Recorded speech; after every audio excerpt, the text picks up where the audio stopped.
Assalamualaikum warahmatullahi wabarakatuh. Anak soleh-solehah, apa kabarnya hari ini teman-teman? Semoga kalian semua mendapatkan kesehatan serta perlindungan dari Allah Subhanahu wa taala ya teman-teman. Oke, pada kesempatan minggu lalu kita telah mencoba membacakan serta menghafalkan surat At-Tin. Nah, pada kesempatan hari ini ada keseruan apa lagi ya? Setelah kemarin kita sudah menghafal dan membacanya secara bersama-sama, bahkan kita challenge. Pada kesempatan hari ini materinya yaitu mengetahui tentang asbabun nuzul dari surat At-Tin. Dan minggu yang akan datang kita akan membahas tentang makna isi kandungan dari surat At-Tin. Oke, baik teman-teman, sebelum kita membahas tentang asbabun nuzul, yang pertama adalah bagaimana ya tentang pengetahuan teman-teman tentang surat At-Tin ini? Nah, pengetahuan tentang apa itu, Pak? Yang pertama, surat At-Tin ini ada berapa ayat sih, teman-teman? Nah, surat At-Tin ini ayat keberapa sih di dalam Al-Qur'an? Surat keberapa sih di dalam Al-Qur'an? Serta surat At-Tin ini tergolong dalam surat apa ya? Apakah dia tergolong dalam surat Makkiyah ataukah surat Madaniyah? Yuk sama-sama kita bahas sebelum kita membahas asbabun nuzulnya. Baik, surat ini kenapa dinamakan surat At-Tin? Kok bisa sih nama surat ini dinamakan surat At-Tin? Karena surat ini diambil dari kata dan ayat pertama daripada surat ini, yaitu wattini wazzaitun.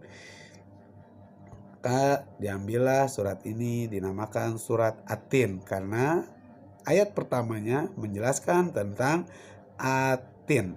At-Tin itu apa sih? Terus kan lanjutannya ada az-zaitun. Nah, At-Tin ini di dalam artinya yaitu sebuah buah, sebuah buah yaitu buah tin dan buah zaitun, yang dimana buah ini tuh sebenarnya sangat banyak manfaatnya. Tapi nanti akan kita bedah minggu yang akan datang mengenai tentang isi kandungannya. Apakah ini tentang semata-mata artinya tentang buah tin dan zaitun? Kita lanjut. Terus surat At-Tin ini surat keberapa sih di dalam Al-Qur'an? Nah, surat At-Tin ini adalah surat yang Allah turunkan ke 95 di dalam Al-Qur'an. Jadi urutannya surat ini adalah urutan ke 95 dari di dalam Al-Qur'an 144 surat di dalam Al-Qur'an.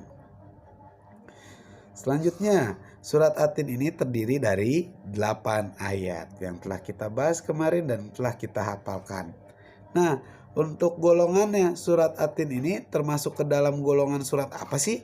Makkiyah kah atau Madaniyah? Surat At-Tin ini tergolong ke dalam surat Makkiyah atau surat yang Allah turunkan di kota Mekkah.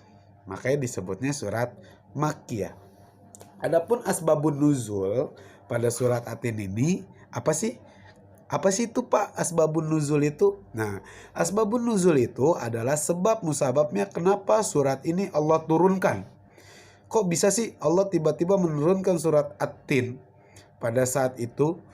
Kenapa Allah memerintahkan malaikat Jibril untuk menyampaikan wahyu kepada Rasulullah mengenai surat At-Tin ini? Yuk kita bahas sama-sama.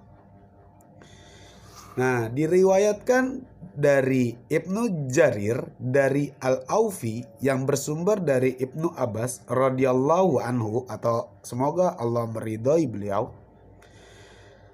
Jadi pada suatu saat beberapa sahabat nih Rasulullah bertanya kepada Rasulullah tentang perihal bagaimana amalan seseorang ketika dia sudah pikun. Nah, sudah pikun itu apa sih Pak? Pikun. Nah, pikun itu bukan suatu penyakit ya. Pikun itu adalah suatu kebiasaan atau kelemahan seseorang ketika seseorang itu sudah tua umurnya, atau bisa kita lihat nenek dan kakek kita. Nah, pikun itu bukan suatu penyakit ya teman-teman, tapi Allah tarik kenikmatannya, ingatannya, dan Allah kembalikan dia seperti anak-anak lagi. Jadi dia tiba-tiba lupa. Udah makan apa belum ya? Kok lupa? Makan lagi. Nah, itu pikun namanya. Lupaan, penyakit lupaan. Makanya teman-teman, apakah ada yang punya gangguan lupaan? Semoga tidak ya. Nah, kalau misalnya kita sendiri masih suka lupaan, maka banyak-banyaklah sering untuk beristighfar. Nah, kita lanjut ya. Itu pikun, pengertian pikun. Maka turunlah surat Atin yang menjelaskan bahwa orang yang senantiasa beriman dan beramal soleh akan mendapatkan pahala yang tidak akan putus dan habis-habisnya. Sekalipun dia telah Allah tarik kenikmatannya dengan adanya pikun. Ya, jadi walaupun dia pikun, tiba-tiba lupa udah sholat apa belum ya. Nah, itu Allah tetap menjadikan amalan-amalan iman beliau itu, pahala-pahalanya tidak akan pernah putus. Dan kebanyakan orang-orang tua seperti kakek nenek kita, sekalipun beliau itu pikun, biasanya mereka akan melakukan sesuatu kegiatannya itu yang lebih baik. Jadi ketika dia lupa, aduh udah sholat belum ya? Perasaan tadi belum. Nah, biasanya begitu nenek kakek kita. Karena apa? Kebiasaan dia terus berbuat baik, amalannya terus berbuat baik, maka pahala yang terus mengalir ke dirinya itu pun akan berbuat baik terus.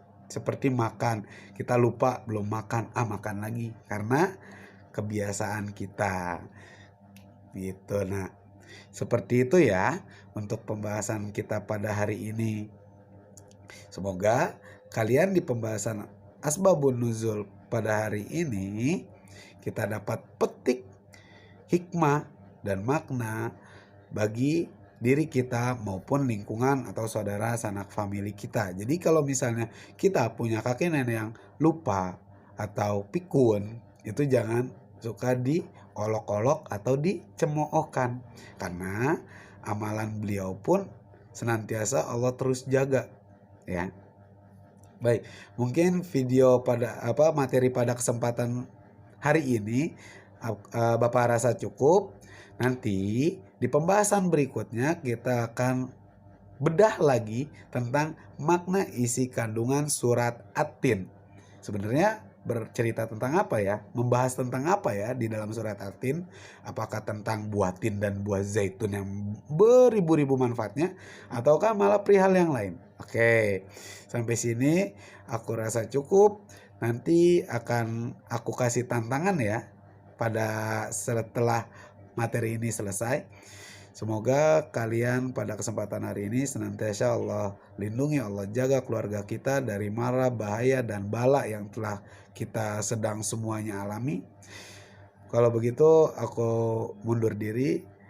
Apabila banyak salah dan kesalahan, Bapak rasa mohon maaf. Billahi taufiq wal hidayah, waridho wal inayah. Assalamualaikum warahmatullahi wabarakatuh.